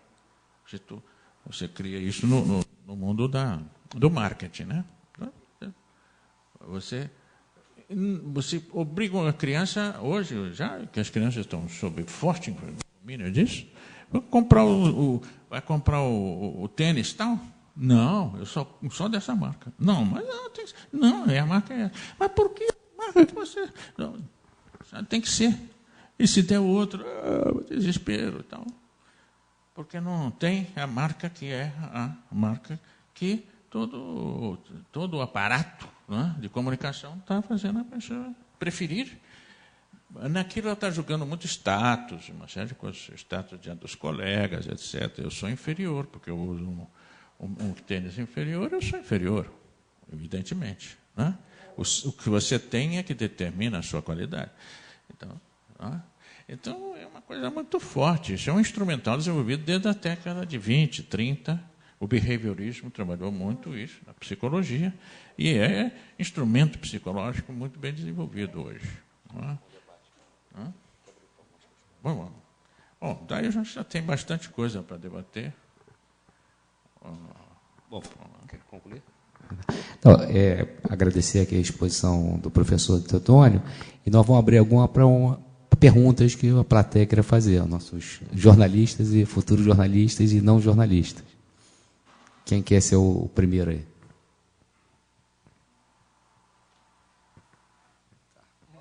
Pode. Essa imagem negativa da cidade do Rio de Janeiro que o senhor falou aí, é uma coisa que me choca tanto, e não é só no Brasil. Eu convivo com muitos estrangeiros e eles, antes de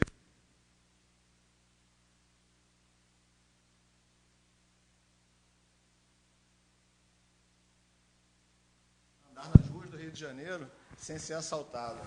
Essa é uma pergunta que eu ouvi de umas russas que estavam vindo para cá para cobrir um evento e tal. Eu falei, é uma cidade como qualquer outra grande cidade, onde tem problemas e tal, mas eu vivo aqui desde a vida inteira e nunca fui assaltado, por exemplo. Então, essa imagem negativa, ela é muito propagada, agora a gente tem que saber a que interesse, né? Quando eu fiz a dissertação de mestrado aqui, baseado nesse problema, eu escolhi como tema a imagem da cidade na mídia, e pesquisei durante 3 anos a imagem noticiada sobre o Rio de Janeiro. E é terrível o que eles noticiam.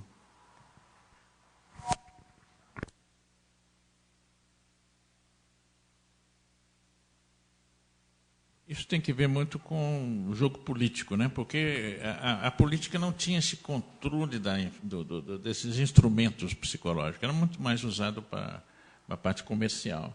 Mas, pouco a pouco, ele foi sendo incorporado no mundo político. E quem tem o controle político e econômico, né, que tem controle também político para usar esses recursos. Então, é uma campanha sistemática. É uma campanha sistemática contra o Rio, bastante teve que ver, e tem que ver com o fato que o Rio sempre foi muito rebelde diante do quadro político nacional. Né? O caso do Brizola, evidentemente, era um caso bastante claro. Foi o único governador que se elegeu, não é, fora do esquema que estava preparado pela ditadura, em 82. Né? E depois continuou sendo objeto de ataques permanentes todo o tempo, etc. Né? Além de ter se tentado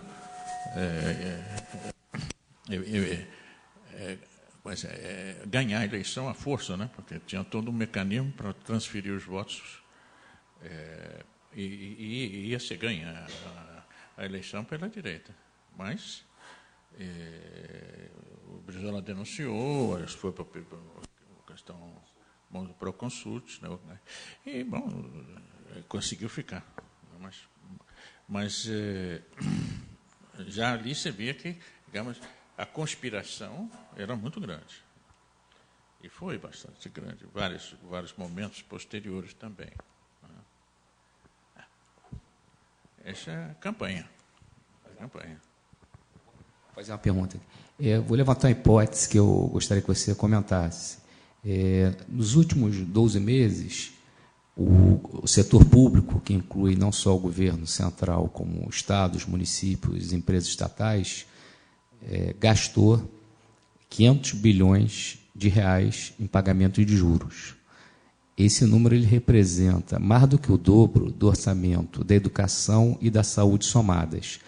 Não estaria aí a principal razão, ou uma das principais razões, justamente dos juros no Brasil serem os maiores do mundo no momento de juros ou negativos, ou juros zero, quer dizer, um processo, Wood Robin, um processo de transferência de renda, não só dos mais pobres da classe média, mas também do setor produtivo, do empresariado que quer produzir, e dos seus trabalhadores para o setor financeiro, que, embora represente aí 1%, no máximo, da população, tem uma forte presença de formação de opinião pública? Não pode ser essa a razão?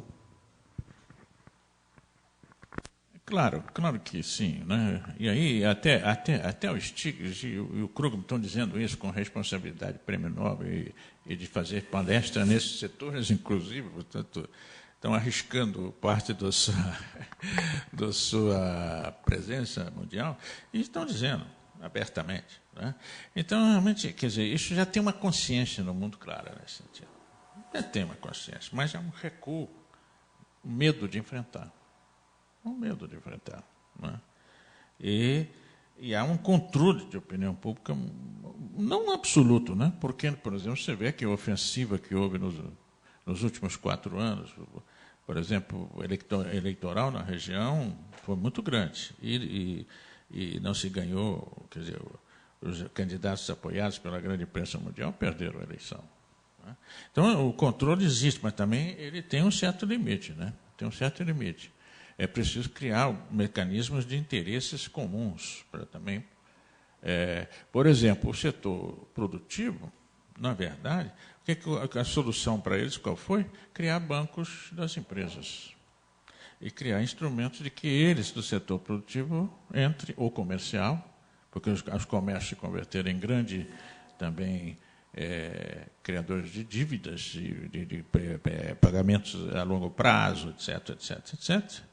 Então, eles foram cobrindo, quer dizer, foram criando interesses comuns. Como, por exemplo, também, cá entre nós, né, os fundos de pensão dos trabalhadores começaram a investir exatamente nessas altas taxas de juros também. Então, de repente, você pega um setor dos próprios trabalhadores, que estão perdendo, mas, pelo outro lado, tem essa... Então, você tem um equilíbrio aí a favor, que termina sendo a favor do que o grande capital está manipulando em geral. Né? Realmente é uma situação difícil.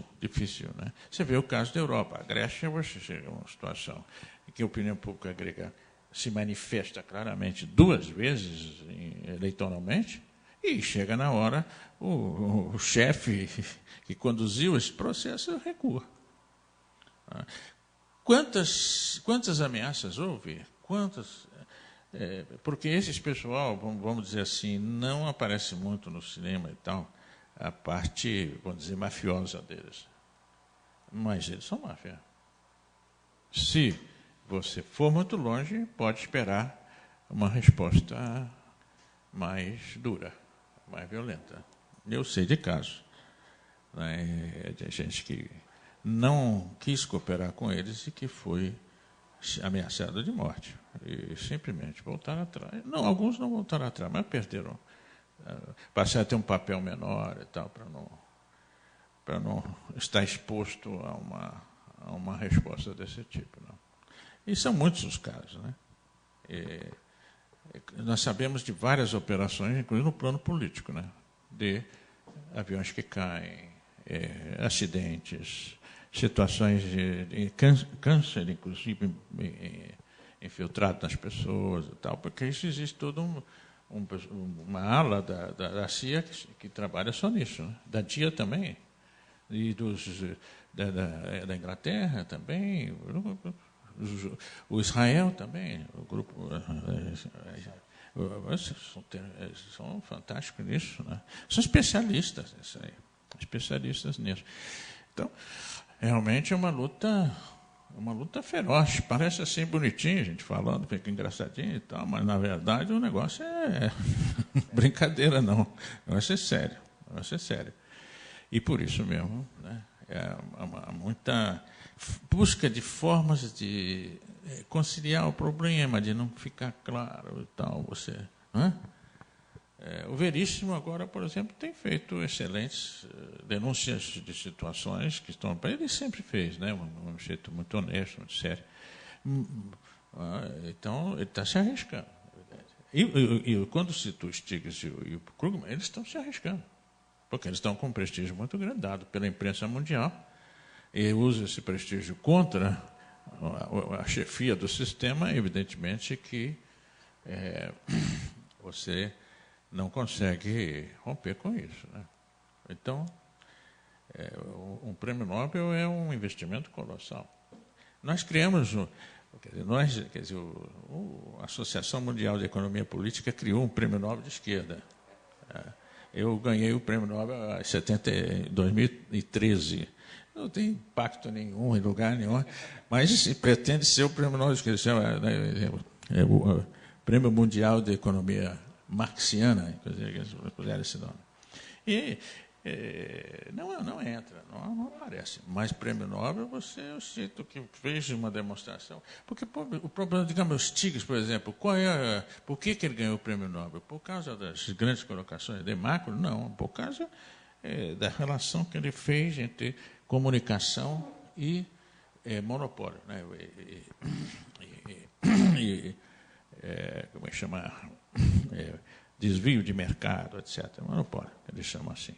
Então, é corajoso da parte dele, eu vejo isso. Né? E é bom que se divulgue, né? É bom que se divulgue para que se tenha um acesso mínimo a esse tipo de informação e de análise. Né? Não é só informação, é análise também dos dados, né? São realmente graves. Mas existe também um setor financeiro atualmente que está muito preocupado porque as tendências da economia mundial estão escapando do controle, apesar de que eles receberam esses recursos fantásticos nesses anos todos, mas existem limitações para o uso desses recursos, na medida que a economia mundial começa a sair do controle direto deles. Então, enfim, essa é a problemática que nós vivemos concretamente em todas essas coisas.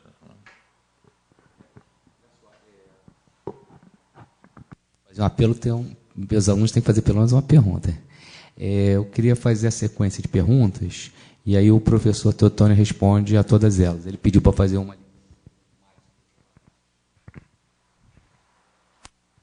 Oi, professor. A gente falou muito de Brasil, mas no plano internacional, uma dúvida que eu queria sanar aqui, que era a divisão internacional do trabalho, ela teve algum tipo de alteração concreta, ou ela permanece a mesma, pelo menos desde o pós-guerra? Houve algum caso de país que tenha conseguido superar de verdade o subdesenvolvimento, ou seu papel na divisão internacional do trabalho, mesmo se falava em países asiáticos, ou aqui na América Latina, depois da guinada esquerda? Teve algum que conseguiu mudar o seu papel? E se não conseguiram, qual seria o caminho para isso? Quais seriam os caminhos possíveis para isso?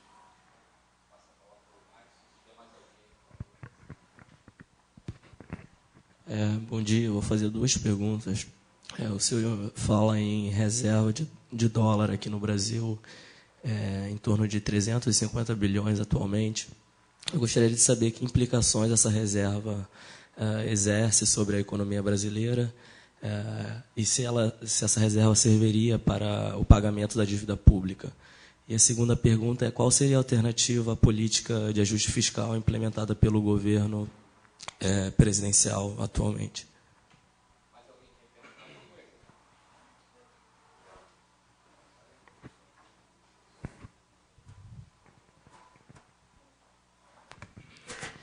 Professor, eu queria que o senhor destrinchasse melhor a questão do sensacionalismo da mídia. Em que ponto a mídia está, de certa forma, mentindo a respeito dessa crise econômica que o Brasil está atravessando?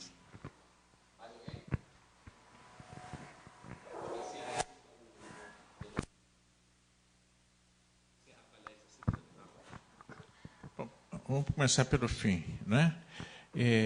Por exemplo, a ideia de que nós temos uma crise colossal no Brasil, que o Brasil hoje mesmo saiu um artigo, veja bem, mas muito discretamente naquela sessão de artigos, no Globo, de um especialista norte-americano em setor financeiro, etc., onde ele diz, mas por que estão comparando o México com o Brasil, que o México seria uma oportunidade ótima. Faz um balanço no México, que é realmente extremamente negativo. E, evidentemente, a situação do Brasil é muito melhor, muito superior, e está se fazendo essa campanha tão forte quanto o Brasil, não tem sentido nenhum. Né?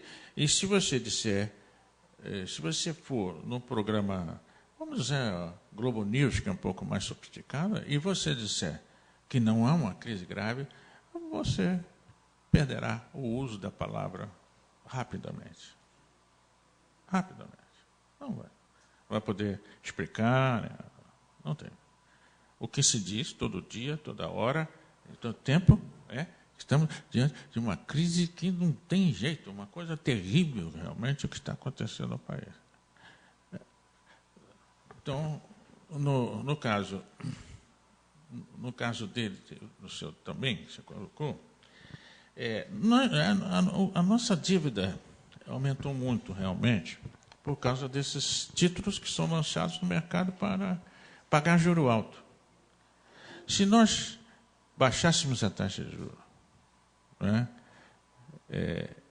e passássemos a lançar novos títulos no mercado,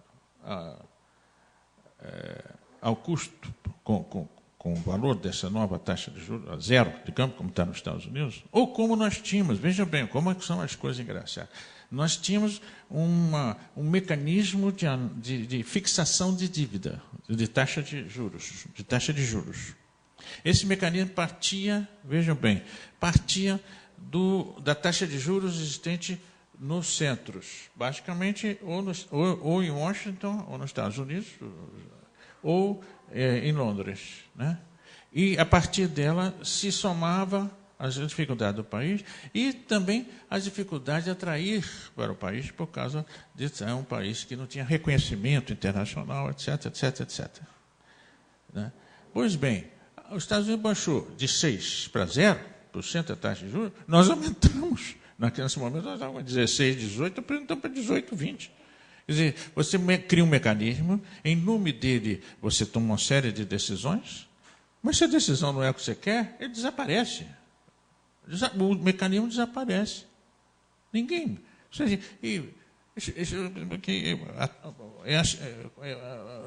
aqui está um mecanismo que vocês criaram, alta econometria, e agora comporta-se ao contrário do mecanismo que vocês criam. Que existe, mas desaparece.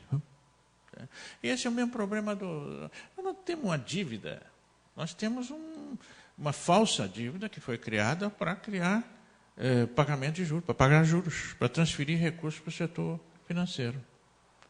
Esses títulos, se o setor financeiro, por acaso, quiser cobrar de imediato, porque, infelizmente, em geral, também, essa é outra coisa horrível, os títulos nossos não tem data de término. Então, você pode rolar todo o tempo. Você tem, é quase como você ter dinheiro guardado, mas rendendo juros, porque você pode tirar esse dinheiro a qualquer momento, dos fundos que investem. Então, é toda uma situação extremamente grave, do ponto de vista ético, do ponto de vista de confiança no governo, etc. Não temos um problema de dívida sério. Pode ter que fazer qualquer... Se você zerar, ou pôr 1%, digamos, ou 2%, vai ser difícil vender. Ora, mas vai ter muita gente ainda que vai comprar. Vai ter muita gente que vai comprar ainda. Porque não tem ponto de investir no mundo nesse momento. Não? Então, você refaz, e começa a emitir títulos também a longo prazo. Como se emite nos Estados Unidos, como se emite na Europa. Ninguém lança título que você pode cobrar a qualquer momento. Assim. Então, são títulos de longo prazo. Vão lançar títulos de 20 anos. Há pouco tempo, a Petrobras lançou de 20 e poucos anos, e todo mundo comprou. Todo mundo comprou. Uma empresa de petróleo, por que não vai comprar? Compra. Agora, por que nós vendemos título, compramos título, pomos no mercado título que você usa a curtíssimo prazo? Qual a explicação disso? Vamos lá, outra vez para o Krugman, você vai sair dali e vai se empregar num dos bancos que recebeu os resultados das suas decisões. Com agravante, essas decisões são tomadas no Brasil por 7 pessoas. 5 membros do banco, mais o representante do Ministério, 7 pessoas. E mais as consultas que ele faz a quem? Aos assessores dos bancos e do sistema financeiro. Eles consultam, esses 5 caras consultam esse pessoal. E aí fica. Essa é aqui a questão. Agora, quanto à sua pergunta... Sobre as reservas. Não. Então, se as reservas servem para cobrir e pagar dívida. Não precisa de reserva para pagar a dívida. Não. Poderia até usar, mas aí também seria um uso equivocado. Nós podíamos lançar títulos sobre as reservas, mas em vez de lançar título no setor financeiro sobre as reservas, nós teríamos que fazer o que está fazendo hoje a China, que está fazendo os países todos que têm enormes superávites e têm reservas muito grandes. Né? A China tem 4 trilhões de dólares de reserva. O que ela faz? Ela emite, não sobre a dívida, ela emite títulos de fundos e cria fundos de investimentos soberanos. Fundo soberano, que está investindo e comprando empresa no mundo inteiro. Nós podíamos ter entrado nisso. O Banco do Sul era uma das formas, o Brasil ficou para cá, para lá, e não fez o Banco do Sul. Agora tem o Banco dos BRICS, que vai mover esse tipo de reserva. Né? Até agora o Brasil está firmemente, parece. Nós já temos um vice-presidente nomeado, que, aliás, é uma excelente pessoa, um excelente economista, muito crítico de tudo essa coisa que se faz aí. Né? Então... não é um bom uso das reservas. Não é um bom uso. O que nós temos que fazer é parar de emitir títulos de dívida. Senão não precisamos. Não temos dívida. Agora, com essa situação que está se criando, realmente, com tanto corte de fundos possíveis e a diminuição desses fundos, realmente não podemos estar se falando que nós já estamos chegando a ter um déficit fiscal. Primeira vez nos últimos 20 e tantos anos que nós vamos ter déficit fiscal. Por causa dessa pressão colossal que está em cima. Pressão colossal. Queda da arrecadação. Queda de arrecadação. Que vem naturalmente de que as empresas estão caindo a atividade econômica de uma maneira colossal. Ademais de que está se cortando. Está se cortando não só gastos do governo, mas também procurando cortar impostos e procurando mecanismos de diminuir os impostos. De tal forma que aí sim pode-se criar uma situação de déficit. Aí, para cobrir isso, é capaz, ele está levantando uma coisa verdadeira, é capaz de tirar dinheiro da reserva para cobrir. Porque, no fundo, os Estados Unidos estão fazendo essa política para captar os recursos porque quase todos os países em desenvolvimento têm reserva nesse momento. Os Estados Unidos só têm dívida, a Europa só tem dívida. Então, estão procurando criar mecanismos para absorver os recursos desse mundo. Quando você vê a situação da Grécia, qual é a situação da Grécia? O povo grego tem que parar e tem que obter superávit para pagar o quê? As dívidas. Que dívidas? Dos bancos, que são europeus em geral, mas tem americanos também. Então, o que está fazendo? Captando trabalho, recurso, superávit criado pelos povos para eles. A gente vai fortalecer mais ainda esses países que estão no centro do sistema. Pois é, agora voltou. Sim, isso é muito fundamental. Realmente nós tínhamos durante a guerra, começou a haver uma certa mudança, porque a dificuldade de envio de matérias-primas, etc., e compras do exterior, sobretudo compras dos países que estavam na guerra, nós começamos a fazer substituição de importações. Né? E depois tivemos que fazer também, por exemplo, impostos, etc., para garantir, que aí já pós-guerra já havia a possibilidade de comprar desses países, né? Mas de vários impostos até se conseguiu manter o processo de industrialização. E isso já foi uma mudança na divisão internacional do trabalho, né? Que ficou pelo meio, porque houve depois uma série de políticas para recuperar esse recurso, ou então o capital internacional fez o que ele chamava, não é, saltar os impostos, né? Saltar as tarifas. Então eles vieram produzir aqui dentro. Então, eles começaram a conduzir a nova divisão internacional do trabalho. E, a partir da década de 70, eles chegaram à conclusão que era preferível, inclusive, passar quase todo o aparato industrial para o exterior, não é? Porque eles teriam mão de obra mais barata e uma série de vantagens, né? E liberariam, para eles, muito importante, desempregados, etc., para diminuir o preço, o salário nos centros do sistema.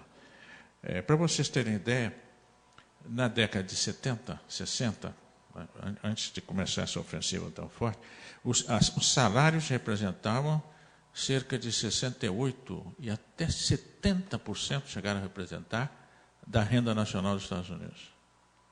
Isso hoje está em 38%, mais ou menos.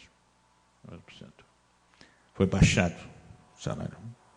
Ameaça de desemprego real, uma série de outras formas de pressão, etc.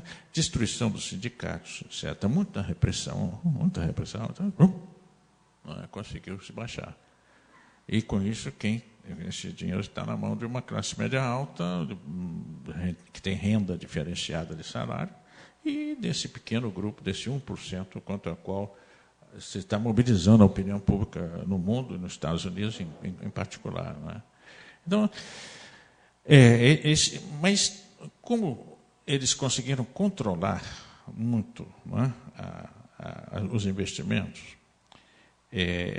mas não foi total.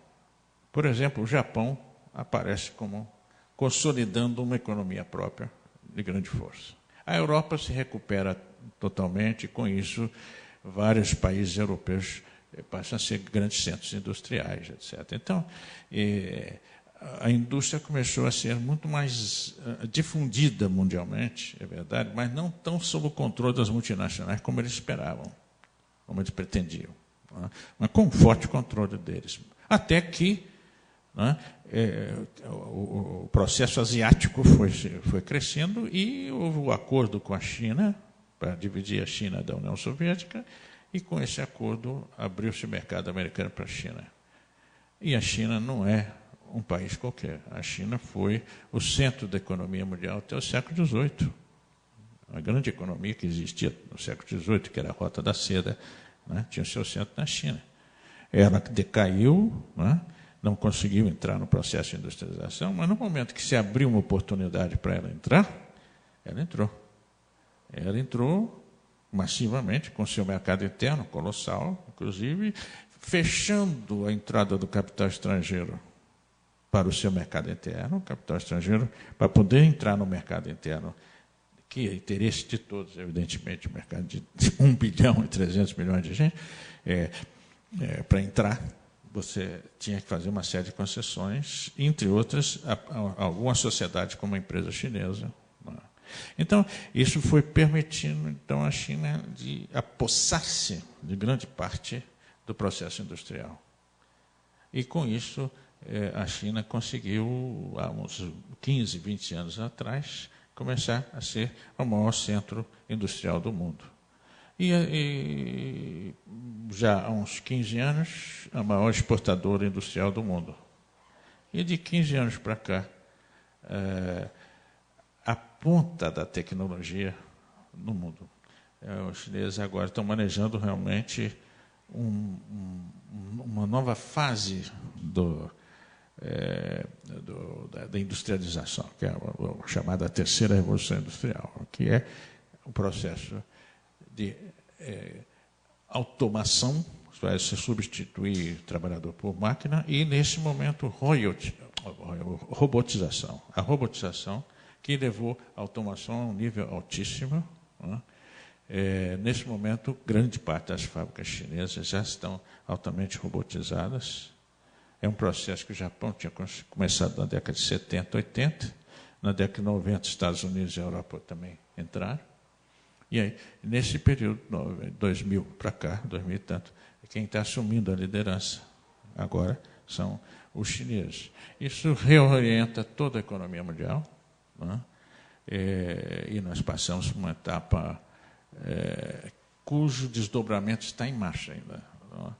Porque seguramente o sistema mundial atual não tem condições de absorver esse novo impacto.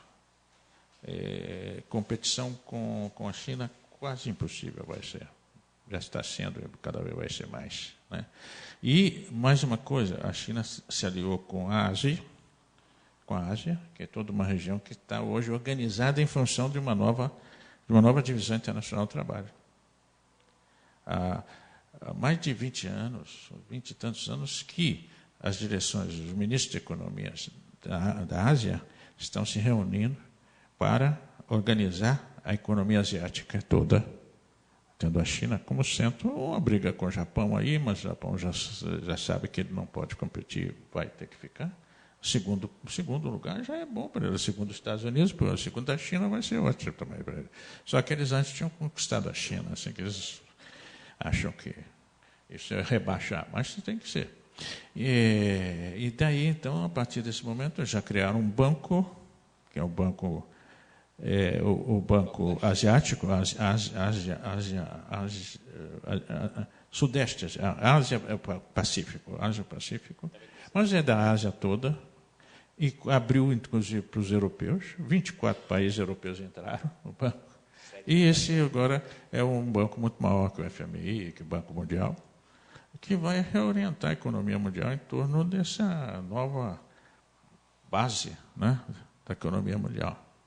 Então, realmente, a base material desses fenômenos todos está ligada a esse mundo de reestruturação da economia mundial, e nós vamos entrar em mais 15, 20 anos para uma nova fase em que grande parte dessa indústria vai ser botada fora, porque nós vamos mudar substancialmente o que nós comemos, o que nós vestimos, o nosso cotidiano, massivamente, com o grande desenvolvimento da biotecnologia, setor no qual nós podíamos ter um papel muito grande, porque nós temos a maior biodiversidade do mundo.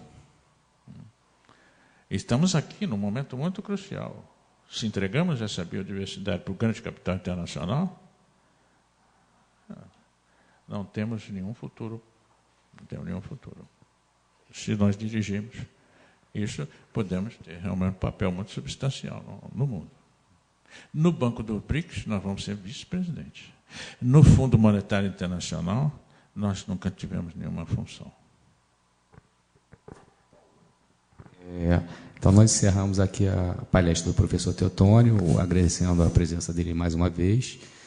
Trouxe questões que não se encerram nesse debate, são questões para serem pensadas em processo permanente.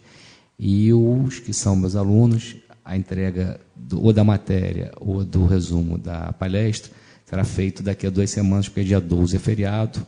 É importante que todo mundo assine a lista de presença, porque quem não comparecer, evidentemente, não poderá entregar o trabalho. E no dia 19, quando a gente voltar à aula, além de receber impreterivelmente o resumo aqui do debate, a gente vai dar uma aula sobre o plano real, quais são as principais bases, o tripé, dando continuidade ao curso. E também queria agradecer, enfim, a professora Denise, aqui do programa de pós-graduação da comunicação, que gentilmente nos cedeu o auditório, a filmagem.